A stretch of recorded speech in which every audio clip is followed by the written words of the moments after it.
Hi, I'm Keandra Randall, and I will be reporting on three external factors that have affected Dell Incorporated. The three factors that I will discuss is the downfall of the economy, the rise of competition, and the legal issues.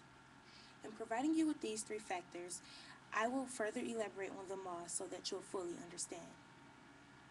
Consumer demand takes a toll on Dell with the practice of high quality and low prices.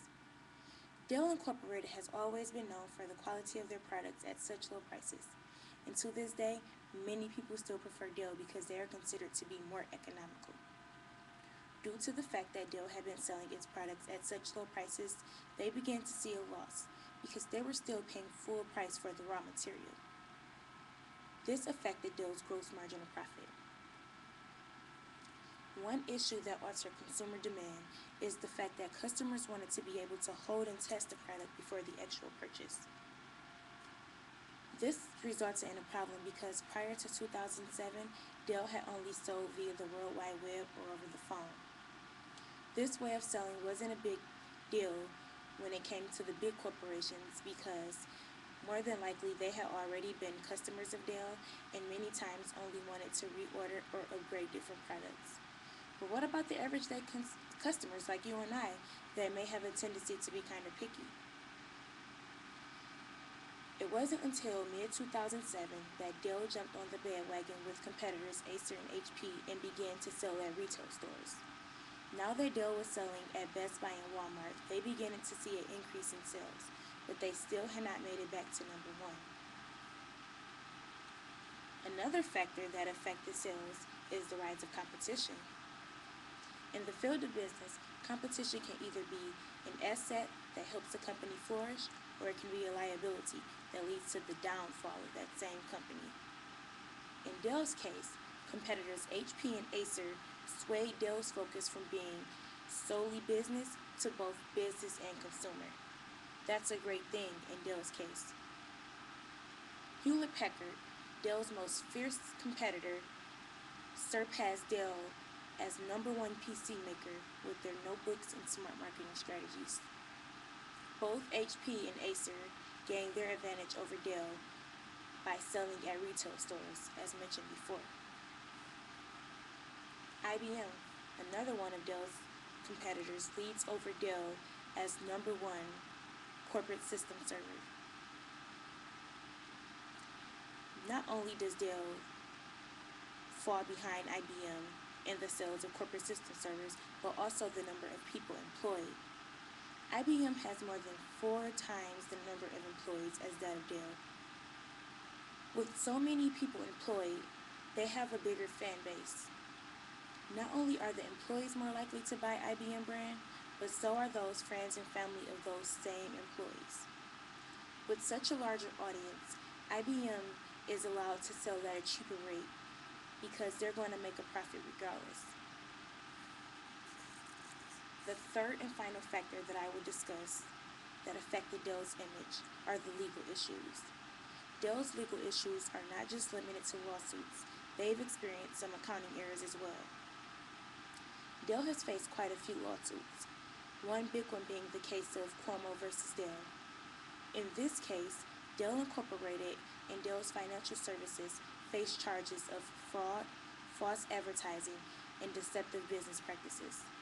Those practices included failing to honor rebates and warranties and offering misleading finances.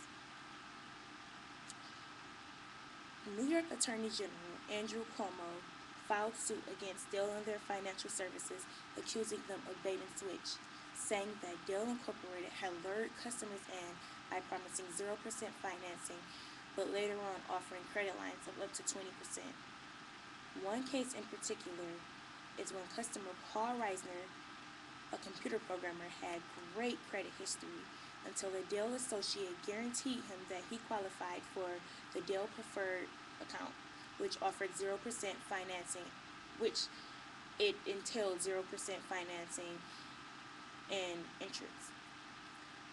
Believing this associate, Paul Reisner made a $1,500 purchase later on to find out that there was a 29% interest rate added.